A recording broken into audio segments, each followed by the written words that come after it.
Alright, ladies and gentlemen, this is the Flying Sparrow, and today we are actually cooking.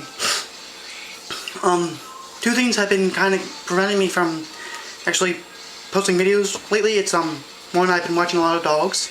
Again, after this year, it should definitely die down. Secondly is I've been sick recently, so today we are doing classic Spitz cookies.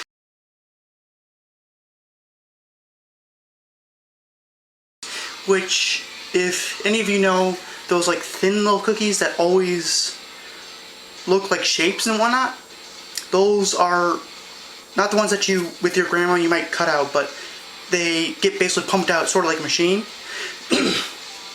And that is what this is for. Yeah, sorry, you can't really see that, but this is a cookie press. This is an old-fashioned cookie press. I'm sure there's more advanced ones out now, but this is actually my mom's. So today I am going to be showing you, well, it was my mom's when she was around college-ish, and today I'm going to be showing you how to actually use this.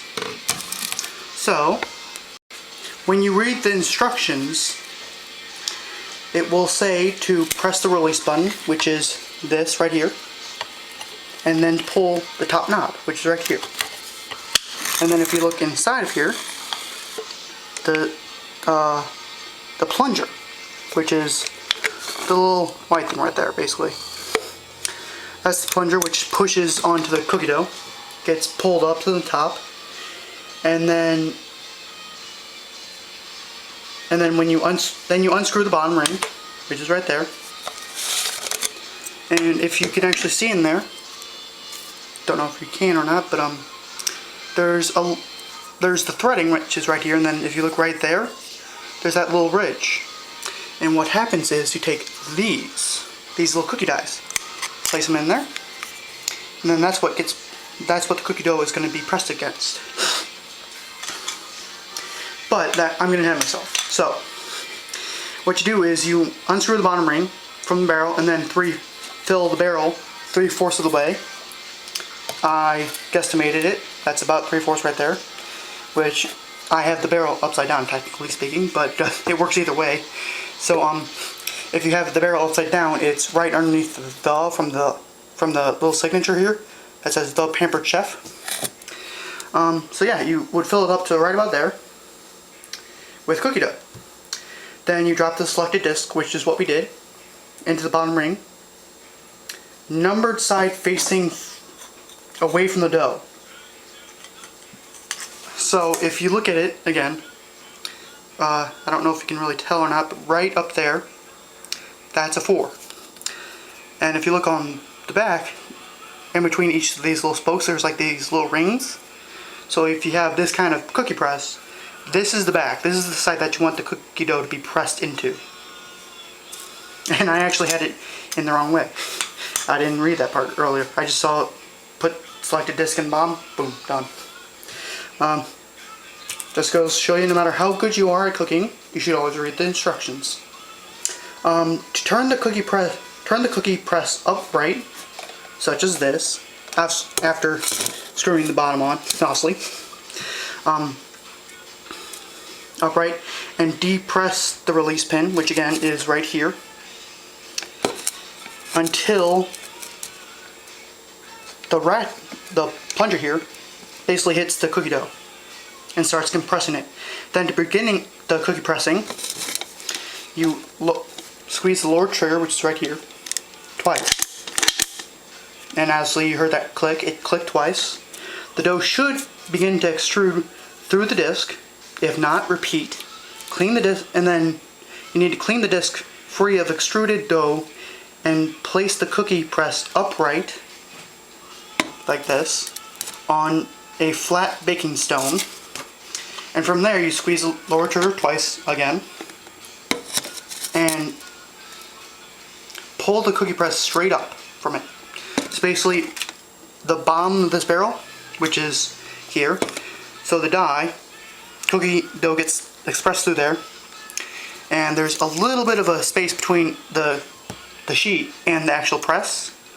and that's where all the cookie dough is going to stay. So by using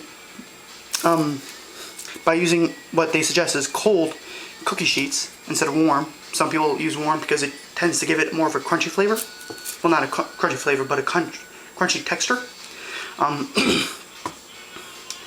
It may not adhere to that as well. So, and you just start the oven. So, yeah. Then you reposition the cookie press about 1.5 inches from the previous cookie and squeeze the trigger once.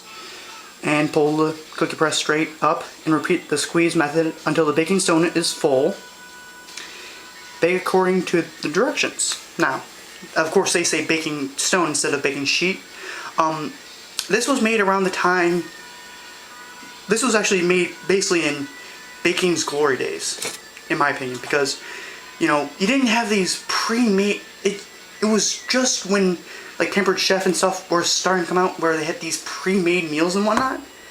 And to me that doesn't feel, it doesn't taste as good, because I think in my mind it tastes differently when it's made with love by scratch, or even just by scratch. I think it tastes better that way, and that's how I cook. And then there's these pre-made stuff which I just don't think it tastes as good. Like if someone asked me to make brownies for that day, instead of going out to the grocery store and buying a pre-made mix, I'm going to go out and buy the ingredients for the dough to make the brownies instead of the pre-made mix. That's just me. Here are some tips for success with the cookie press. For best results, use a soft Spitz type of cookie dough, which is what we're going to be making. Do not chill the dough prior to using the cookie press. I was actually going to sort of gloss over most of these recipes because of that. Because I was going to basically chill most of them tonight and then just cook them tomorrow. But after that I was like, oh, gotta cook it tonight. Again, the thing I mentioned earlier, press cookie dough onto a cool baking stone. Cookie dough may not adhere to warm baking stone. Consistent size and shape of cookies are achieved by allowing the cookie press to remain in contact with the stone for an even amount of time between each press. Each cookie disc may require a different amount of time between each press. So basically they're saying experiment with the cookie dies that you're using before you actually start putting them onto the baking sheet and then put them into the oven. If the cookie dough has an uneven surface where it has separated from the disc, simply pat the top surface of the dough lightly before baking. So yeah, that's all. So, that's how you screw it on, obviously. And I'm going to have to ratchet this up and then unscrew the barrel. So that's part one. One of the reasons why I'm doing sort of these kind of videos right now, give me a second.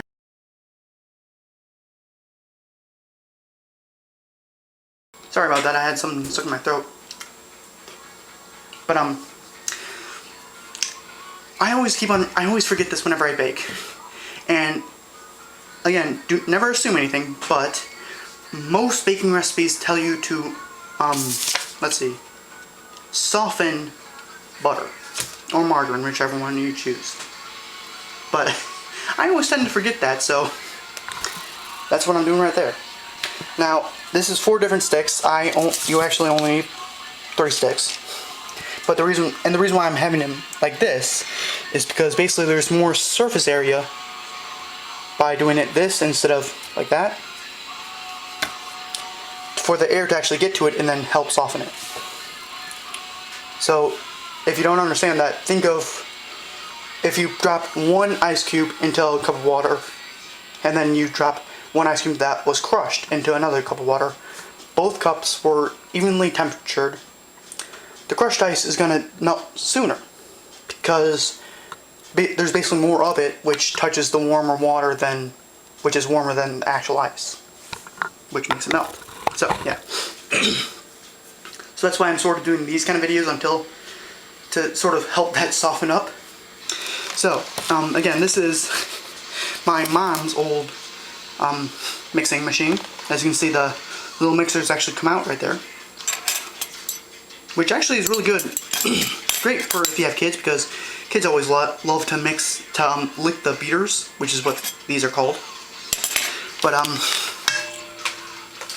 so some people may not know how to actually put them in here. Sorry about that.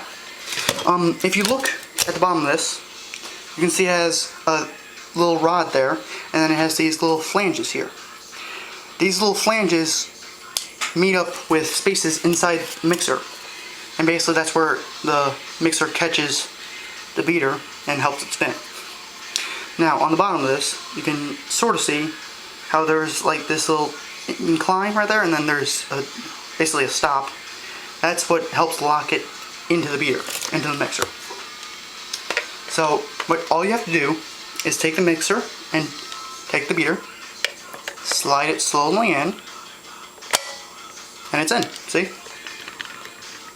Now on the top of this mixer, there is this little gray button. If you press it, it actually releases the beater. You don't need to press that to put the beaters in though. That's just to take them out.